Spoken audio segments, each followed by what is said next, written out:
श्रियकान्ताय कल्याणनिधये निधयेतिनाम् श्रीवेङ्कटनिवासाय श्रीनिवासाय मङ्गलम्।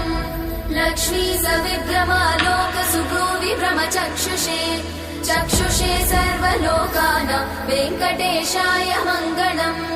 श्रीवेङ्कटाद्रिशृङ्गाग्रमङ्गलाभरणाङ्ग्रये मङ्गलानां निवासाय श्रीनिवासाय मङ्गलम्।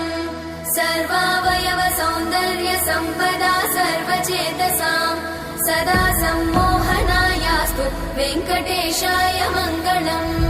नित्याय निरवध्याय सत्यानन्द चिदात्मने सर्वान्तरात्मने श्रीमद् वेङ्कटेशाय मङ्गलम्। स्वतः सर्वविदे सर्वशक्तये सर्वशेषिने सुलभाय सुशीलाय वेङ्कटेशाय मङ्गलम्।